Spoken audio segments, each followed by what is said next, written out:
7 sebab mengapa musibah datang bertubi-tubi. Yang pertama, karena banyaknya maksiat. Surah Yasin ayat 19 yang kita baca setiap hari. Kemalangan terjadi, musibah terjadi, malapetaka terjadi karena dosa keterlaluan kalian kepada Allah. Yang kedua, karena banyaknya orang berbuat zalim. Dengarkan surah Qasas ayat 59. Kami tidak akan menghancurkan satu daerah kecuali para penduduknya banyak berbuat zalim. Anak durhaka pada orang tua, istri yang berani kepada suaminya, perampok, pembunuhan di mana-mana. Ini mengundang bala bencana.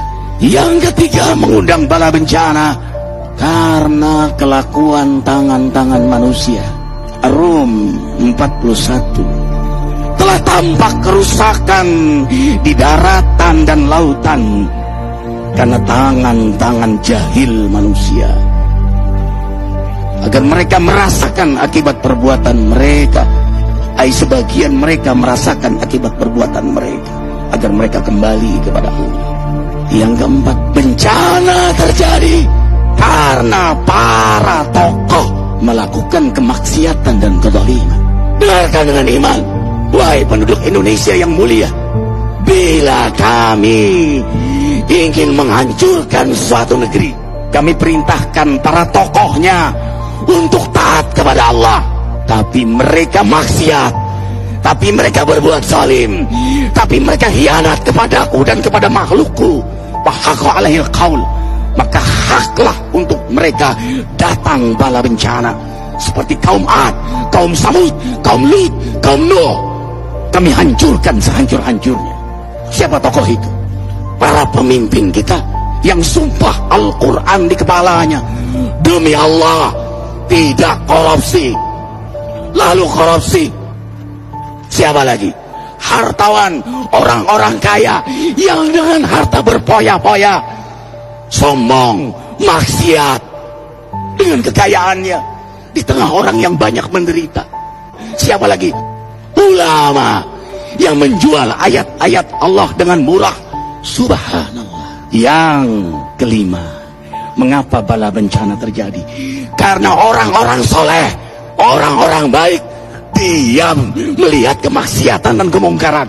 Surah Al-Anfal ayat 25. Takutlah kalian dengan musibah yang tidak hanya menimpa orang yang maksiat, orang yang berbuat zalim, tapi juga kalian orang-orang soleh.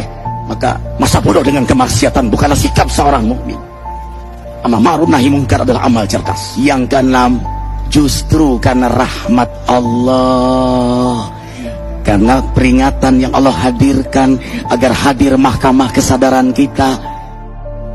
Ikhwah, dengarkan dengan iman surah Al-Baqarah ayat 155, 156, 157. Kami pasti uji kalian dengan sesuatu yang buat kalian takut lapar, takut miskin, takut kematian. Tapi kabarkan berita gembira bagi hamba Allah yang sabar dari semua ujiannya, yang mereka berkata, sesungguhnya kami milik Allah dan sesungguhnya kami akan kembali kepada Allah. Yang terakhir, yang ketujuh, ada yang nanya, bagaimana yang maksiat yang selamat? Tenang-tenang saja. Yang berbuat zalim malah sukses. Di mana keadilannya? Allah Maha Adil. Dengarkan surah Hud ayat 15-16.